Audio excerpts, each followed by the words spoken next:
My name is Marshall Butler. I'm the Zone 34 Public Image Coordinator out of Northeast Florida, Rotary 6970, Rotary Club of West Jacksonville. And joining me tonight, I have Assistant Rotary Public Image Coordinator Kim Walden, as well as Assistant Rotary Public Image Coordinator Sean Patty.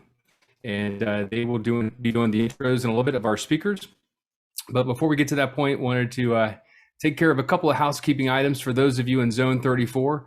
You guys have done a fantastic job with your monthly tasks in order to receive the annual Public Image Citation. It is a coveted award, and really enjoy seeing the submissions that you all provide in terms of what you're doing on social media and some of the feedback that you've provided and some of the ideas that you have. So really do appreciate all of that.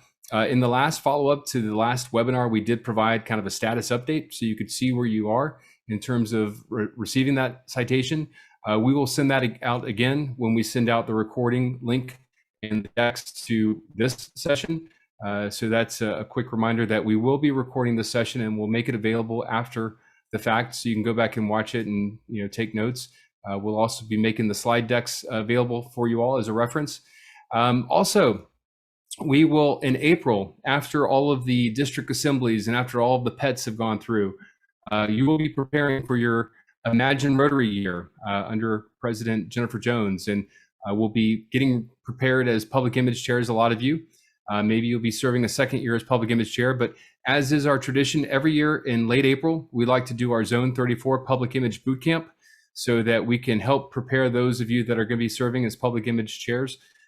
Be prepared and kind of know what to expect, and maybe you've never done public image before. We want to make sure that you are amply prepared and have all the tools necessary to make your club successful telling the Rotary story. So be looking for that in late April. I think the date is April 25th. It's the fourth Monday in April. But let's do a kind of a fun thing here. Let's launch this poll. We want to know, what webinar should we do in March? So we're preparing for the webinar that is going to be in about 4 weeks from today. And a lot of you have said Canva refreshers. I know Sue down in the villages has done a great job with the email newsletters, and that's one that's always very popular. We did one a couple of, well, I guess late last year. How the heck do you do that? And we showed lots of tips and tricks and hacks and ways to automate social media and use tools and stuff like that. And then one that we always hear a lot about is streaming and hybrid techniques. We live in a new world, and Rotary has the ability to meet people where they are, whether it's in a Rotary Club meeting physically or it's virtual somewhere. And we're seeing a lot of great success with clubs continuing to do hybrid, even though we're kind of getting back to normal. And I think it's a great opportunity for us, like I said, to meet Rotarians where they're at. So we'll leave this poll open for about another 25 seconds, getting lots of responses in. Looks like streaming and hybrid techniques is leading, but how the heck do you do that is a pretty popular one too. But we'll give it 5 more seconds, and we will close down the poll. So we will share the results. And yeah, it looks like it was tight, but we're going to do some stuff on streaming and hybrid techniques next month, and that might be kind of fun because I know right now I'm preparing for Florida Pets, and a lot of that involves streaming and using streaming technology. So we will take that into account and have a presentation ready for you in about 4 weeks on streaming and hybrid techniques. Now, what I'll also do is in the follow-up to this webinar, I will include a question or an opportunity for you to respond. If you have specific questions that you would like answered with regards to streaming and hybrid, please be sure to respond so we can make sure that we cover all of the content that you're looking for. So we've covered March's webinar, we've covered April's webinar, and we've also covered the public image citation. And with that, I will get out of the way and get us to the main event, which is another popular topic that we have heard a lot of people request, and that is how do I use LinkedIn to either grow my Rotary Club or to build my personal brand or to connect with people that have shared values and shared interest.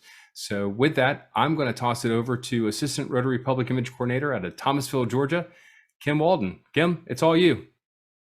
Hey, everyone. Glad to see you here today. I'm very happy to have you join us for this LinkedIn webinar. It is my pleasure today to introduce Kate Winter Cole. She is a marketing consultant and designer with a background in marketing, branding, sales and management, web development, and design. In 2016, she launched Kate Winter Digital Solutions, which focuses on serving the marketing and design needs of small businesses, entrepreneurs, and nonprofit organizations. Her clients utilize her experience and skills to build brands, marketing plans, meaningful social media presence, and create strong, comprehensive digital marketing strategies.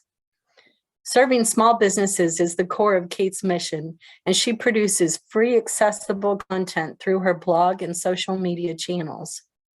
Kate holds a bachelor's degree in economics from the University of Pittsburgh and a master's from Waynesburg University. As an active member of Rotary International, she served as club president for the Rotary Club of McMurray, Pennsylvania, District 7305 from 2020 to 2021, receiving both Rotarian of the Year and Service Above Self Award. In addition to her professional and community pursuits, Kate spends her free time with her husband, 2 sons, and a very dramatic golden doodle named Lulu. It's my pleasure to introduce Kate today. Kate, take it away. Thanks, Kim. Thanks for having me today. I'm very excited to be here to talk about LinkedIn, which is my favorite of all the platforms. The social media gives us so many options anymore. So this is one of my favorites. I was really excited when Kim reached out to talk to me about this tonight. So great to be here. So let me share my information. As I told them before, I have about a 2-hour presentation with about 400 slides. So, death by slideshow, off we go. Just kidding. I'll be done about 15 minutes. Okay, so we're going to talk about LinkedIn and your Rotary Club. So a lot of what I'm going to talk about will pertain to your Rotary Club's page, and some of this, or your district, whatever you're representing, and some of this will also pertain to your personal brand. I know what Ian's going to focus on later is a good bit more about your personal brand. So I'll try to focus a little bit more toward the personal or toward the club stuff. So before I get into that, who am I? Why am I here? So they said, my name is Kate Winter Cole. My company is called Kate Winter Digital Solutions. I work with small businesses, nonprofits, and entrepreneurs on their design and marketing platforms. I'm the past president of McMurray Rotary Club. If you've heard of McMurray Rotary Club, it's because past zone director Stephanie Urchek is in my club. So that's always, no pressure when you have the big boss in your club. But I also presented for Rotary Works back in February of last year when I was focusing on LinkedIn. So I'll forever be known as the LinkedIn lady. So when LinkedIn comes up, there comes my name. But again, I'm just excited to be here with you all tonight. All right, so what am I going to talk about? I'm going to break this up into 4 sections. We're going to talk about the purpose of social media and why we love LinkedIn so much. We're going to talk about your profile. We're going to talk about the content that you're sharing, and then we're going to talk about engaging on that platform. So why do we use social media? All right, let's go back to the purpose of all of this. It's for awareness and connection. Your average user is spending over 2.5 hours per day on social media. So if you want awareness and to get a little bit of brain space with people, you need to be where they are. So it's social media. And it also gives us the opportunity for connection that other medias didn't always give us, traditional medias.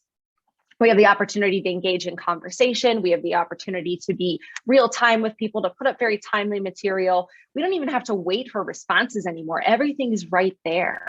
So these are the opportunities we have with social media. So it's always great to keep the purpose of all of this in mind as we are designing what we're doing for these platforms. So then why LinkedIn? Like, why not Instagram? Why not Facebook? Why not TikTok, right? So if you're business to business and as you're building your personal brand, LinkedIn is the top paid and organic channel. That's where you really want to focus your time. If you're a consumer brand, it's where you build your personal network. And if you're in Rotary, this is a great place because this is where your personal and your professional lives kind of intersect. So you have a really great audience to work with LinkedIn. So let's talk about profiles. So for your club profile, your personal profile, you need to go through and make sure it is filled out. All right. Now, this works for the districts as well. So do you have all the sections filled out? Do you have a header image? Is it on brand with Rotary, or does it represent your business? And your personal profiles, do your officers, your board members, are they all listing Rotary in their volunteer experience? It's another great way to fill out profiles. Also, you need to optimize your headline and your header image, right? You need to find a way to clearly and concisely describe yourself for your headline. And I'll show you in a second where that headline is on a profile.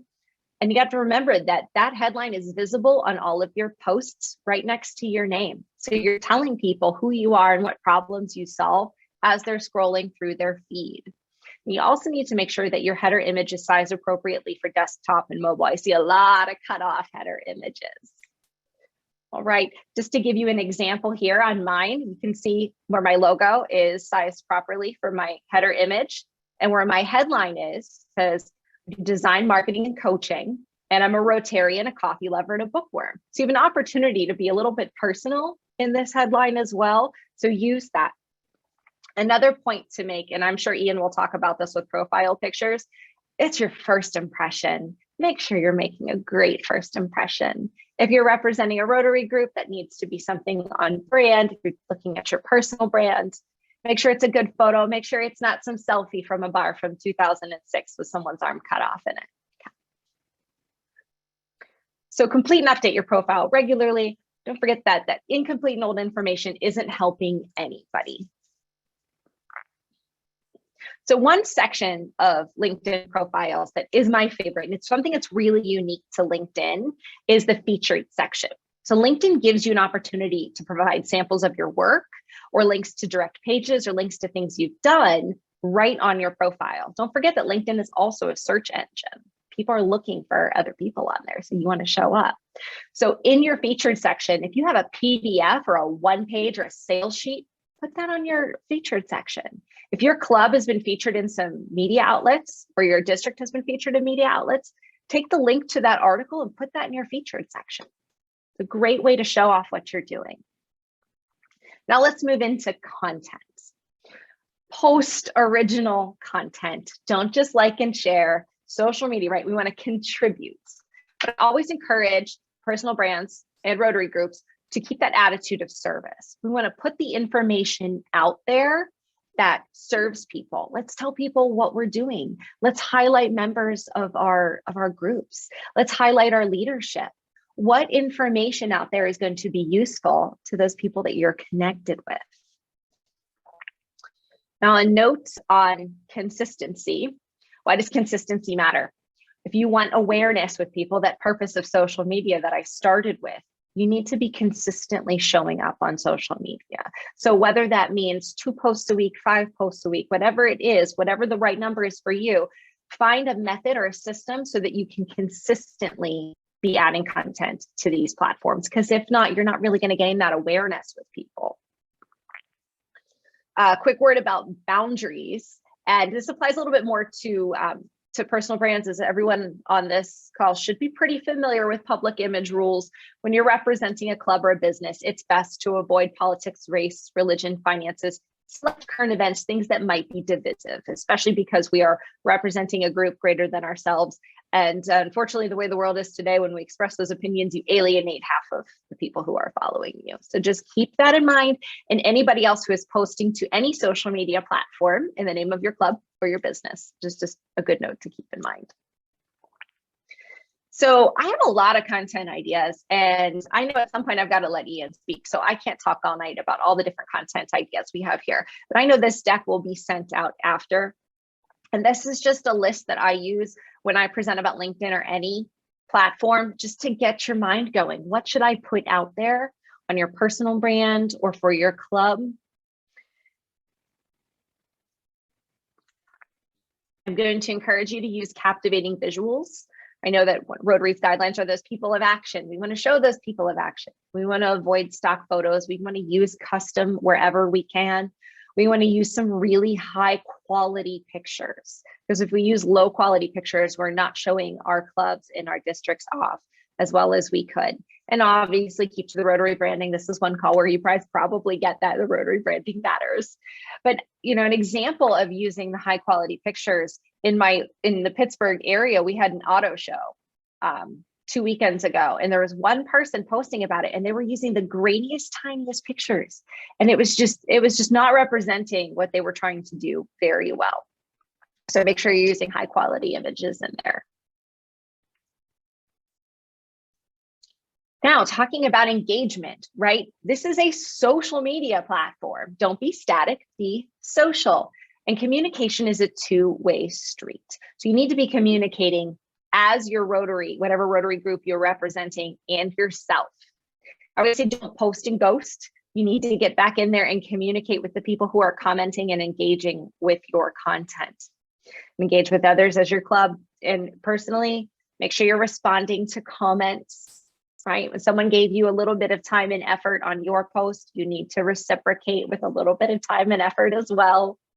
And include a call to action in your posts. Tell people what to do at the end of your post. So when you're writing about something that you've done or some community service project or highlighting a member of your club, you need to, at the very end, say, visit our website for more, follow us, add a picture from this event, give people the next step in what to do, and you can watch your engagement just drive right up. So one of the biggest questions I get on any social media platform is, how do I grow my following? And LinkedIn's the easiest one to answer that for, because it's just ask, right? LinkedIn is about connections, right? It's not just asking for followers. So the ways to grow your LinkedIn, add it to your physical or your digital business card, okay? Link it on your other social media accounts, make sure it's on your website. And when you get new business contacts, new members, new sponsors for an event, speakers, connect with them as your club and personally, right? You want to grow organically versus spamming a bunch of strangers, because we've all gotten those messages in our LinkedIn mail, and it doesn't work very well. I'm sorry about that. I have automatic lights in my office and they just went off. But that is what I have for you guys today. I know I got through that kind of quickly.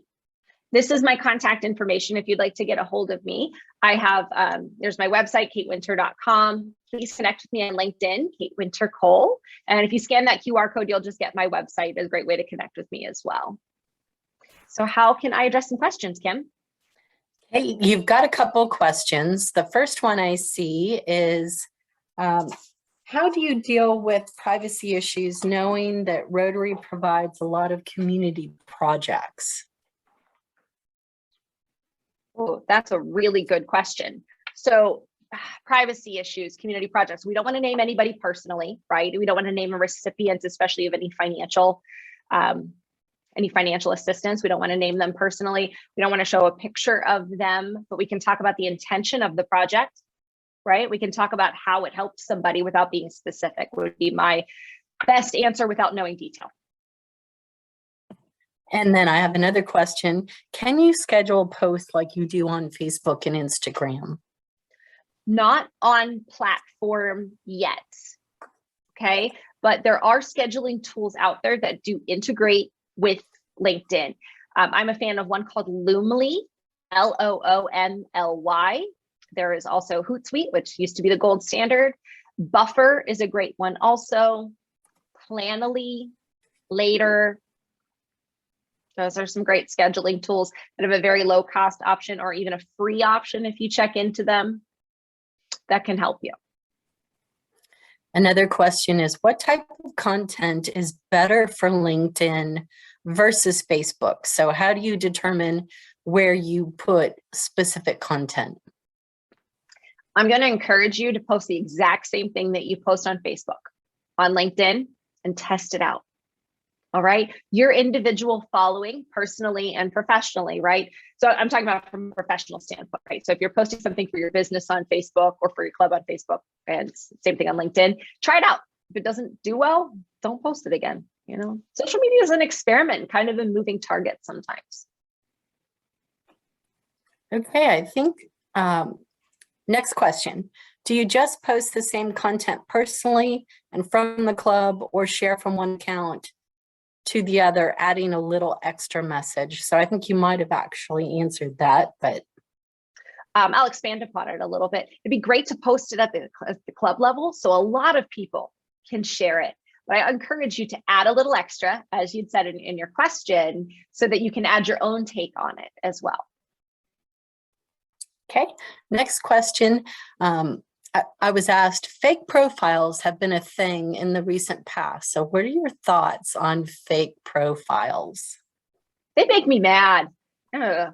Okay, so this is a Facebook stat, not a LinkedIn stat, but on Facebook, 16% of your profiles are fake, which just is frustrating as a marketer, especially. But on LinkedIn, I don't believe there's quite as many. I think it's a little easier to pick out on LinkedIn a fake profile versus a bot or a real person.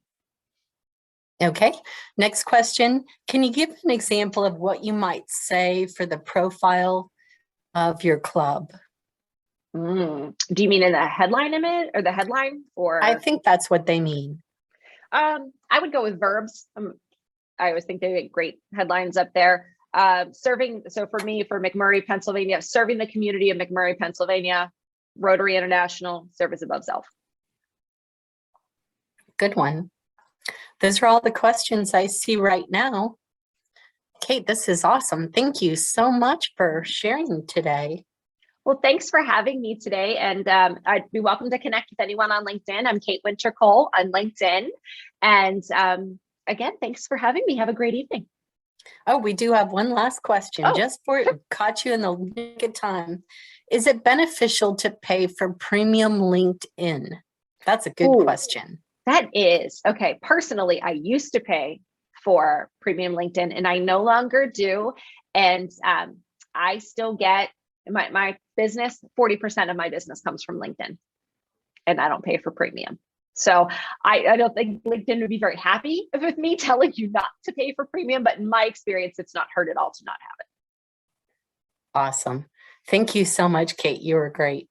Thanks. Have a great night, guys. All right, Sean, let's turn it back over to you to introduce our next speaker. Thanks again, Kate. Thanks, Kim. So it's my absolute pleasure to introduce our next speaker, who's Mr. Ian Royer. So really quickly, Ian is an award-winning copywriter, public relations, and marketing man based in Toronto, Canada, and he has over 15 years of industry experience. Ian was born and raised in Trinidad and Tobago and served as creative director for Proudfoot Communications, which was a top social and ICT consultancy in the Caribbean. And is an independent PR consultant for several high-end clients across a diverse array of industries, including television, fashion, and publishing. In 2017, Ian migrated to Toronto and founded his own agency, Anansi Tales Marketing. Anansi Tales Marketing is a boutique consultancy firm that specializes in telling your brand's story digitally, in traditional media, and anywhere. Keys, the CBC, Absolute Vodka, Scarlet Bobo of Drag Race Canada, Microsoft, and many more. Currently, Ian is also the Director of Strategic Communications and Public Relations at the Multiple Sclerosis Society of Canada. In addition to his professional exploits, Ian has spent almost 20 years working with civil society organizations and alongside local, regional, and international NGOs focused primarily on youth development and in particular HIV awareness. At 18, Ian began his relationship with Rotary by managing the Model United Nations program for Trinidad and Tobago, which was spearheaded by the Rotary Club of Central Port of Spain. Starting in 2006, Ian worked under the United Nations Development Program and contributed to several national and international youth-based initiatives, including the Commonwealth Youth Forum, the Fifth Summit of Americas, the UN AIDS Mali Youth Summit, the International AIDS Conference, as well as the UN AIDS Advisory Board. And he's also been the regional focal point for the Caribbean to the Global Youth Coalition on HIV/AIDS. For both his professional and personal accomplishments, Ian has been well recognized. In addition to being one of the youngest recipients in the Caribbean of the Paul Harris Fellow, he has also won several awards for his work in advertising and marketing, he was invited as well to and presented at 2 TEDx talks and was named 2019's top performing publicist for Microsoft in Latin America and the Caribbean region. In his spare time, Ian is an avid rugby player and founder of the Rainbow Griffins RFC, a rugby club dedicated to diversity, equity, and inclusion in sport, and sits on the board of the Toronto Rugby Union. He's also currently writing and publishing 2 novels, one based on Caribbean folklore and the other on Afro-punk futurism. I don't know about you guys, but Ian does a lot. And it's my absolute pleasure to have him here today and have him present to us on LinkedIn and building your personal brand. Ian, all you. Thank you. Wow. I need to cut that down. It's quite a mouthful. Thank you for having me here. Rotary Club has a special place in my heart. As you heard in the bio, a lot of my professional foundation started at the Rotary Club, and Rotary gave me a great foundation for my professional career and success. So when Sean asked me to be a part of this, I was so excited. And fun story, I used Kate LinkedIn to coordinate this with Kate so that we can be purposeful in what we talk to you about today. So Kate set up a lot of what your expectations and what your framework should be from a club perspective. I'm going to zone into using LinkedIn as a tool for professional development. I'm just reading the comments in the section. Next slide. So what I'm going to talk to you about is to get LinkedIn into a better personal brand and how to use LinkedIn to get a job. And that's where I'm going to focus on. So we're going to start with tips on what needs to be on your LinkedIn profile. So LinkedIn is a bit of a professional tool. And when you think social media, it's sometimes hard to differentiate between a personal social media and a professional social media. And one of the big things that I see a lot of people do that I don't realize is they tend to skew personal things on LinkedIn, and that's not what it's for. And it actually hurts your chances of being recognized by recruiters, and it hurts your chances of finding business leads. So let's go through the basics of what should be on your profile. So the first thing is that you shouldn't treat your LinkedIn as a resume, but it can read your resume. So a lot of people don't know that LinkedIn is actually powered by one of the most powerful AI platforms, Azure, in the world. It's owned by Microsoft. And what Azure is, it's the base program for a lot of HR software. And so LinkedIn is designed so that you could put your resume into it, and it will pass your resume the same way HR tools are doing it to scan people. So if you've been applying to a lot of jobs and you're not seeing any results, chances are it's because your resume isn't machine readable, because that's what HR is skewing towards, using AI to screen a lot of their resumes. So while it can screen your resume, you shouldn't treat it as a resume. It requires some intellectual property management. So you treat it as an IP source. It's almost like your mini website, but in real time and with direct contact to you. So when you build your LinkedIn, you want to make your experience general. You want to talk about accomplishments, not tasks. You don't want to talk about, I managed 5 people on this job. That's not what LinkedIn is about. LinkedIn is about how you advanced the portfolio that you have. What were the accomplishments that you made? And that's a specific mindset to building. And I find a lot of people don't know how to articulate what they've done and what they've done well. And we tie it into tasks. That's an old module that we need to break.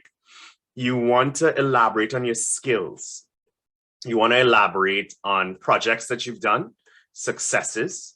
You want to elaborate on your personal interests, but in a professional way. Like reading is not really a professional interest for LinkedIn, but something like, for example, with me and rugby. Rugby is a professional interest to me because I'm building stuff in that space. The certifications that you have all go there and they can all be tracked. Volunteer experience helps you buffer where you may have gaps in professional experience, and it's very important to have. And as members of Rotary, I would imagine you have significant volunteer experience that you could translate there. Getting recommendations and endorsements from peers is also quite beneficial, because that's what recruiters and potential businesses will scan to make sure that what you say is on your profile is what you're actually capable of. But LinkedIn can read your resume. So at the beginning of rebuilding your resume, upload it in and see what it spits out. And if it can't read your resume, you probably need to work with a tool online. I use Resume Worded that will help you rebuild your resume into a machine readable format. Because if the AI on LinkedIn can't port your resume, no other reader will do it because of how powerful the platform is. Everybody with me so far? Let me know if you comment in the question box if I'm going too fast. The next thing is your headshot. The headshot does matter. You don't want to have a distracting background in it. You want to feature your face in the majority of the frame. Try to be warm, try to be friendly in your expression. The ideal size for it is 400 by 400, a square. And you want to use a cover photo. And a lot of people have blank cover photos, but design is everything. Have you ever looked at something that was boring and kept reading? The same is going to hold true for your profile. So people are going to be drawn into your photo, they're going to be drawn into your cover photo, and then they're going to start to read. So how you use your cover photo, and you can use a tool like Canva. I've put the aspect ratio that it needs to be here for you to refer to when you get the slides, but you want to make a custom photo. And it needs to represent you. It's either you at work in a very dynamic setting, or the tools that you use for your trade, or you winning an award, something that represents you, but isn't too distracting. So I had a graphic artist build mine, and it has all of the various things that I'm interested in, but it draws them in and focuses them onto my profile. So that's what you need to do. You need to be a little creative with that. And if you can't be creative, you can get someone who is creative to help you. The next thing is the headline. So have you ever continued reading a boring newspaper headline? It just doesn't work. So if your headline on LinkedIn is boring, people aren't going to review. Just remember, when you're building things like your resume, your cover letter, or any piece of marketing or advertising, if people are looking at you for a piece of work, they're also looking at multiple people. So you want to have things that stand out and make you pop out, because that's just how human beings work. So if you don't stand out, if your headline is generic, if anything about you is generic, they're not going to remember you. So some tips about it is, ask yourself, what does this say about me? What does this sentence say about me? What does this capture? What does it represent about your personal brand and why you're unique? And what does it say to the recruiter that they're looking for, that they care about? You have to be able to articulate your own brand, your own worth, your own appeal, and your own, you have to sell yourself in a sentence, basically. And if a recruiter is reading hundreds of profiles and hundreds of resumes, does this headline stand out? Now, it comes with a balancing act. All things in life is about balance. So don't oversell it. Get to the point quickly and show who you are. LinkedIn really is about showing the professional side of yourself. Next piece of LinkedIn is the summary. So the summary is that's what drives people in to start looking at the particular types of experience and jobs that you have. There's a rhythm to the summary. You don't want it to be more, at most 10 sentences. And here's how you break it up. The first 2 sentences are who you are and what you're interested in. The next 3 to 5 sentences are about your top skills that make you hireable. The next 2 to 3 sentences are where you want to see your career, because that's what LinkedIn is about. It's making connections to advance your career, right? Or to advance your business. So what are the 2 to 3 things that you are prioritizing and goal setting for your future? And make sure that it's at least 40 words. And look at words that are not buzzwordy. Like, buzzwords are a big indicator to a recruiter or a hiring manager or a prospective client that something isn't right here. So try not to use the buzzwords in the industry. Be unique. And at the end of the day, things like this, and this is something that actually Patty taught me when I was learning how to write, is everything should be KISS. You should keep it simple and succinct, right? You have to sell the idea in 10 sentences. The next big piece of LinkedIn, aside from your professional experiences, are recommendations. References on LinkedIn are the fact checkers. So you look at someone's LinkedIn, like for example, with me, my bio sounds insane for someone my age, but I have references on LinkedIn that prove that I can do what I say that I do. So you want to request recommendations from current bosses or former bosses and associates. You want to get references from former managers, colleagues, mentors, people, professors, advisors, and clients. And try to avoid recommendations from friends because you could sniff that out very easily. Make sure that the recommendations have some sort of professional tie-in. This isn't Tinder, so the friend recommendation isn't going to work for you. Relationships matter on LinkedIn. So try to provide recommendations and feedback and comment on the people's profiles that you want to do the same for you, because reciprocation is what LinkedIn is all about.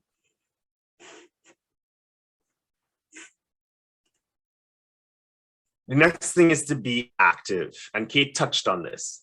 Activity is also a sign on LinkedIn for people who are looking at you that you know what you're talking about. But activity isn't sharing your puppy or sharing something catchy. Share things that are unique to your industry and the experience that you see. And if you've noticed, everything that I'm saying is linking into that professional brand persona. So your article should be of interest to the industry, should be of interest to the things that you've listed on your profile, because that's what ties it together. And don't just share, write an opinion, because opinions show that you're thinking about the industry and that you can represent facts about the industry, and also that you can audit the things that you share. Those are all soft skills that everybody's looking for in a job, in an employee, or in a business relationship. So practice that and write your own articles. Try to keep them about 300 words, because we're not in a long format reading society anymore, especially after COVID. Nobody has time to read anything more than 300 words, really. And engage with leaders and corporations and their posts so that they notice you. Be purposeful. What is the content you post say about you to a recruiter, a potential hire, or a potential client? Always keep that in mind. That's how you set up the brand. And now you set up the brand, how do you use the tools?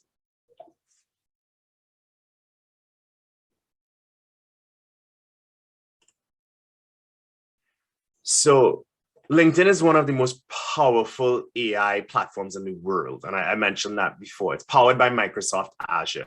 So use it to your advantage. When you're searching for clients and when you're searching for jobs or when you're searching for contacts, don't just click in the search bar. The search bar has a lot of filtering features to help you navigate for what you're looking for. And it learns what you're looking for, and it will 9 out of 10 times learn how to spit that content back at you. So drill down into what you're looking for, find new connections, not just by their name, but by companies. Company profiles tell you a lot about who's there, their location, and general keywords that are related to their title or their role or what you're looking for. And you could find jobs by searching for specific companies, checking who's in your network that works there, because LinkedIn has this beautiful ability to tie in people's pasts into when you're looking at a company profile. So you'll see John Doe works here or John Doe worked there. So you can always find a way, a back channel, a way by 1 or 2 connections into the company. And then find specific jobs by searching companies and connecting with people at that company. That's how you use the platform to your advantage, whether you're looking for a job or whether you're looking for a client. The next piece of this is introduction matters. LinkedIn is not a casual playground at all. Even though it might feel that way, it's very professional. So remember, when you're reaching out to contacts or hiring managers or new business people, you need to be professional to get your points across. is not a dating app either. So don't apply the charm on too thick.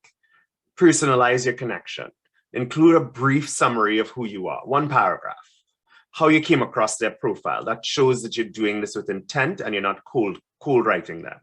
And set up some contacts. How can they help you? Are you looking for advice on applying for a role? Are you looking to prospect them as a client?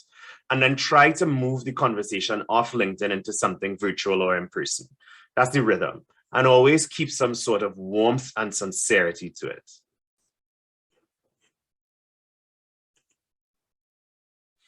Finding a job is also a big part of what LinkedIn can do for you. You have the ability to scout, filter, and search fairly easily with the power of the platform. The first step, if you're looking for a job, is using the open to work feature. There's features on LinkedIn right on the bottom of the profile that tells the platform how to interact with you. Are you a job seeker? Are you open to work? Are you open to new opportunities? Turn that on.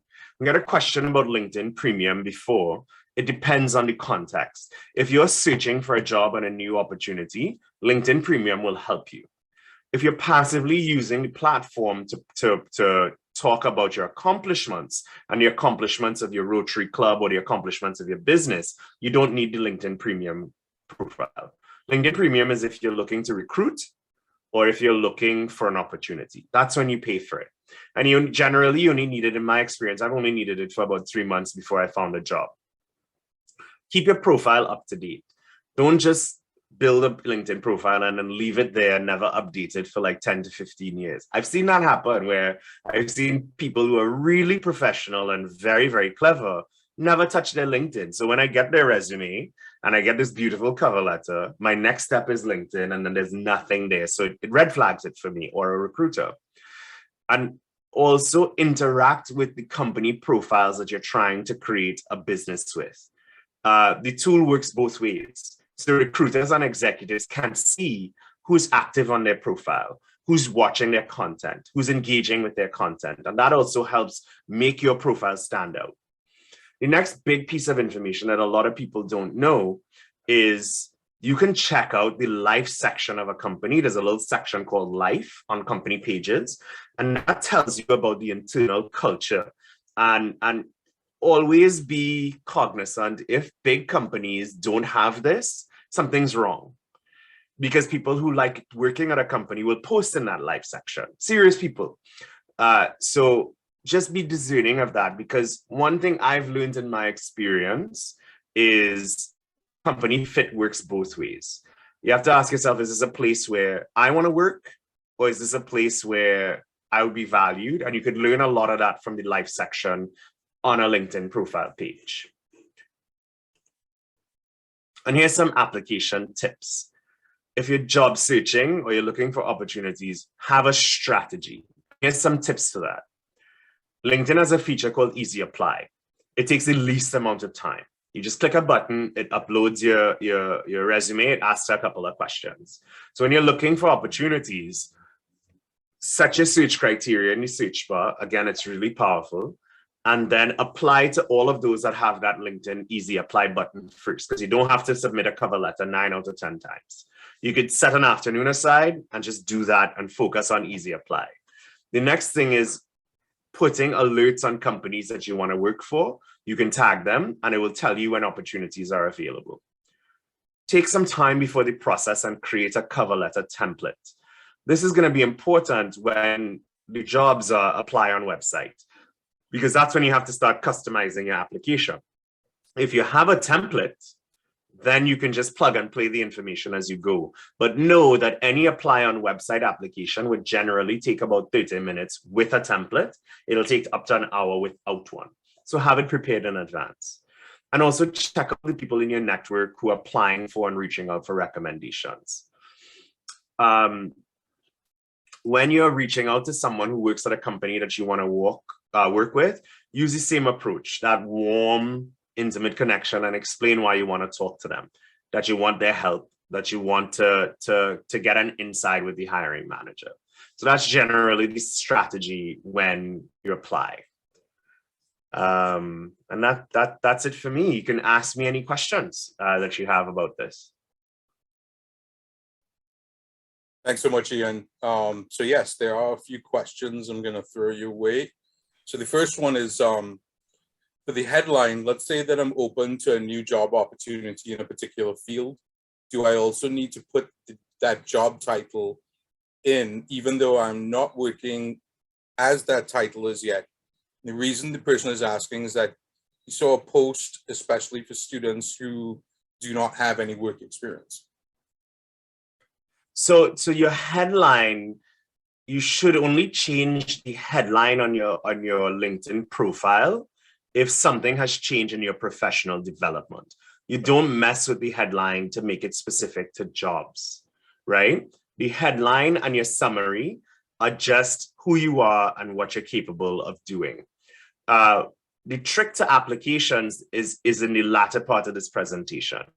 If it is an easy apply with LinkedIn, they're going to ask you some screening questions, and that's where you tackle it. And if it's an apply on website, you'll have the opportunity to provide a cover letter and go into detail as to why you want your job. What will happen is, if they're interested in you because you passed the screening and you passed the AI screening, they'll then look at your LinkedIn. So if they're looking at your LinkedIn, they're just going to match, do you have the experience that you say that you have? Do you have any recommendations that say that you can do this? And are you active and are you knowledgeable about the content? I hope that answers the question. Don't fiddle with that too much unless you've changed your career or you've upgraded your skills. Just make it a summary of who you are. Thanks, Ian. I got another one here. As a person starting up with all the references and professional relationships, how can you stand out and be marketable? You have to know your brand. So standing out is a lot of introspection and looking at your career objectively. A lot of people have a misconception that experience only comes from paid work. As Rotaractors, as Rotary Club members, you have an edge because you're part of a philanthropic organization. And you have the opportunity on LinkedIn to express those things and make it marketable. At the end of the day, whether you learned how to manage a project or you learned a specific skill from a paid job or a volunteer job, it doesn't negate the experience. So like between what Kate and I have said, do some reflection and really write down what are the things about me and what I have done and what I have learned that I want to show off. That's never going to lead you wrong, right? And as someone, I just went through an exhaustive search for a communications manager for my role. And what ended up frustrating me the most is people weren't able to articulate their value.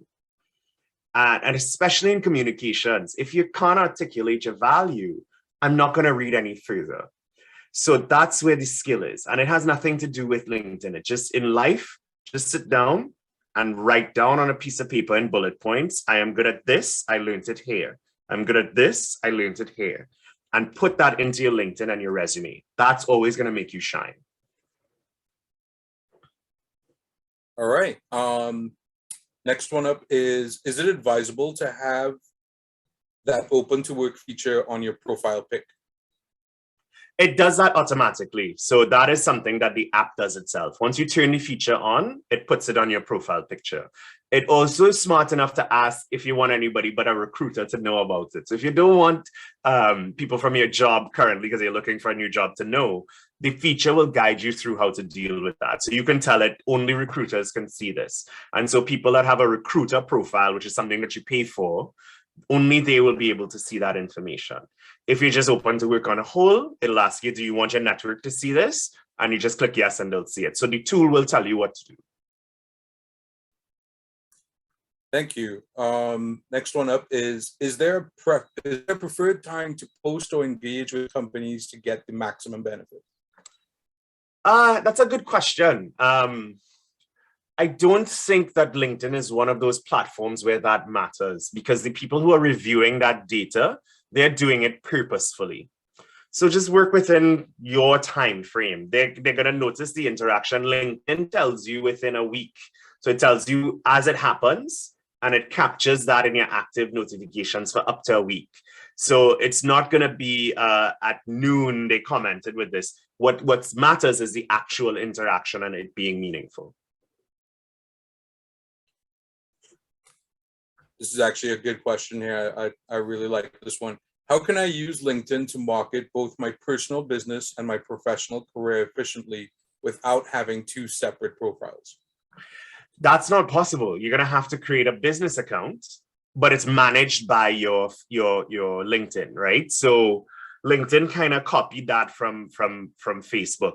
Your business will have its own business page, and that's managed by your personal page. So you're not logging in multiple times, but give them their different identities, because your business is going to have different goals and objectives than you as a person, right? But you're going to drive it from one account.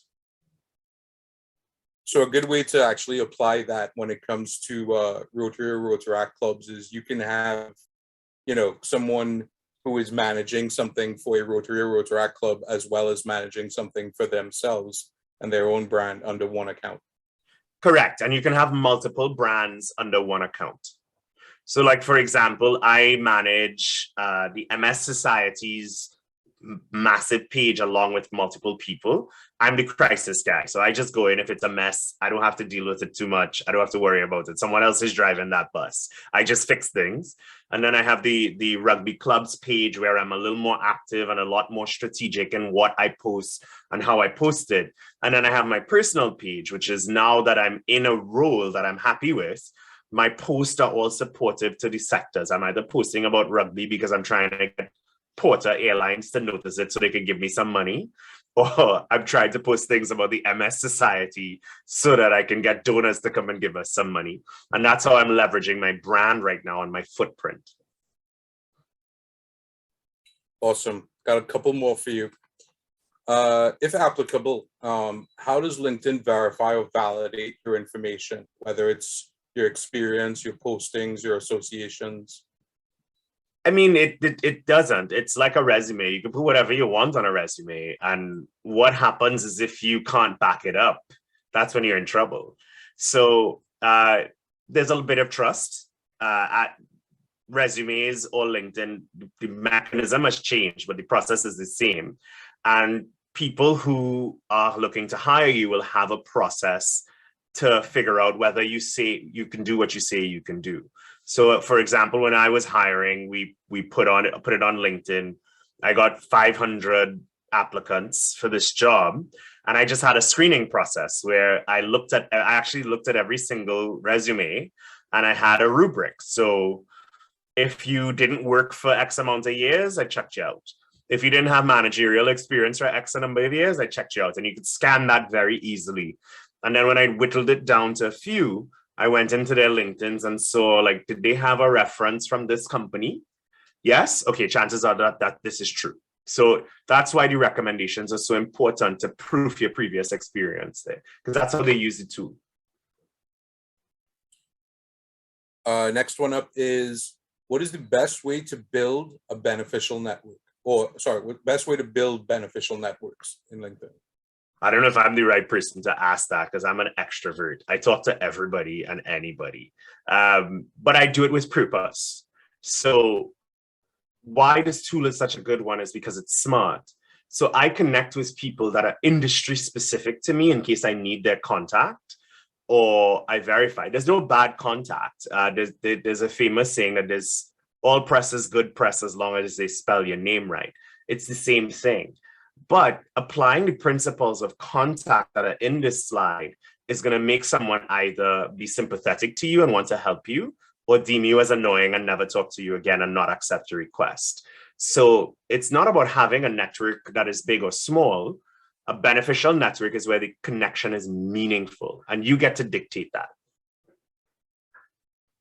I think one of the things, we really have to keep in mind and always remember is that AI that's in the background working with LinkedIn, and how much it's actually doing that separates LinkedIn from a lot of the other social networks as far as, career and professional branding. And it goes back, Patty, it goes back to that engagement. The more you engage with the tool, the more it's going to recommend people for you to network with, because it's going to learn the things that are important to you. And it's going to show you the people that are also talking about similar things. That's why you want to be purposeful with what you post. I guess a great analogy would be the same way, let's just say traditional social networks kind of get to know what you like and will therefore now, show you particular ads or show you particular posts from whether it's, what you like to drink to what you like to eat to what you like to wear. LinkedIn's doing the same thing, but just from a more, professional and career oriented standpoint. Correct.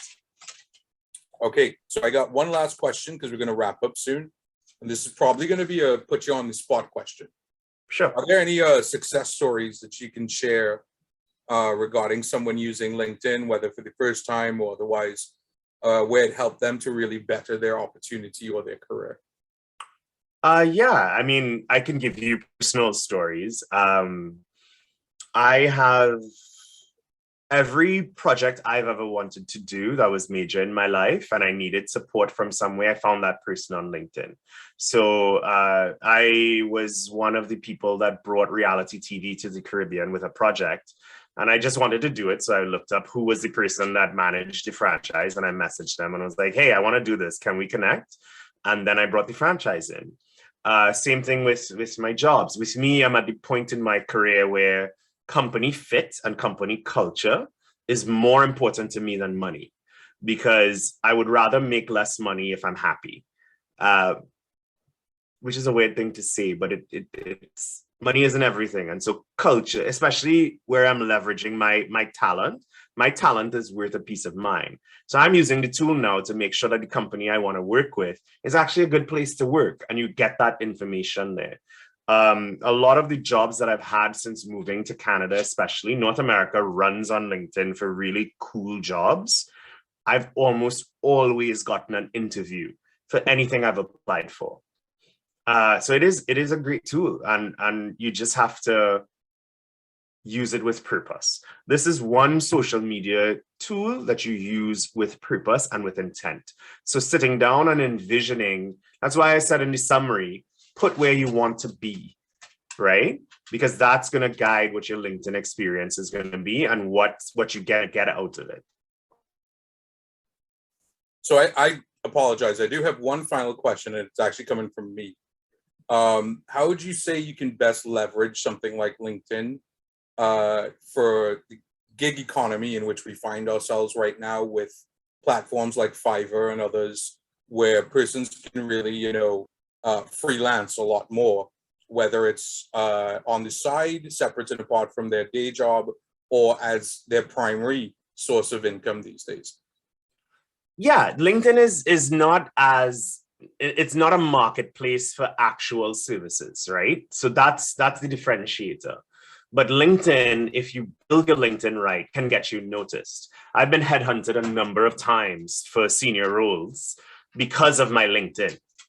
And that's the value. So once you use LinkedIn with purpose, it will bring leads to you.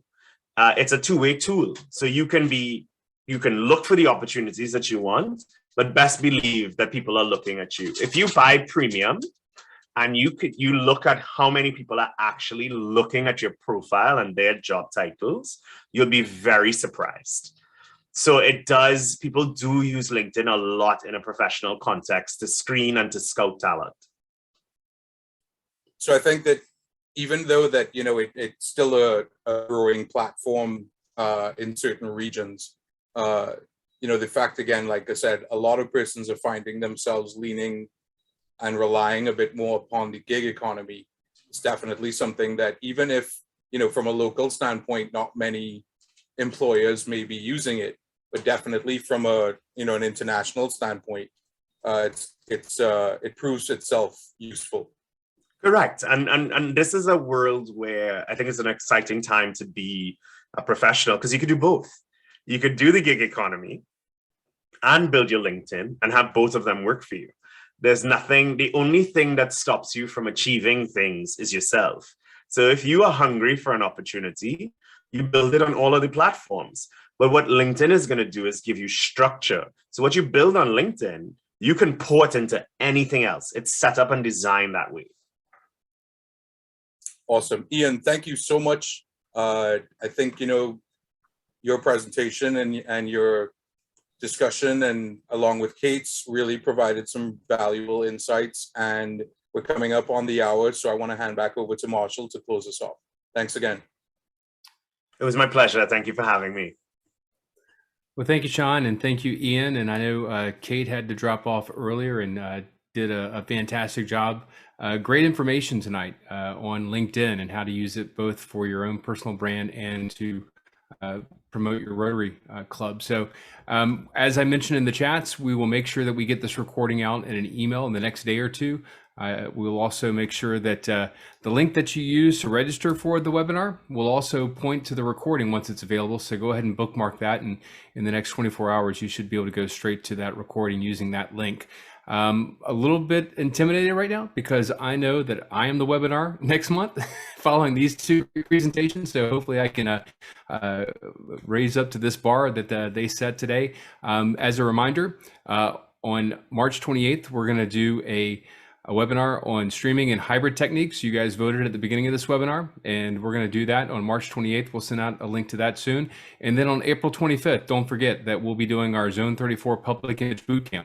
So if you are the public image chair for the coming year, or if you know who that might be, go ahead and make sure that they mark April 25th on their calendar because we'll be getting them prepped and ready to go for the new Rotary year. It's going to be a great, exciting Rotary year under the leadership of President Jennifer Jones with Imagine Rotary, so can't wait to learn more about that.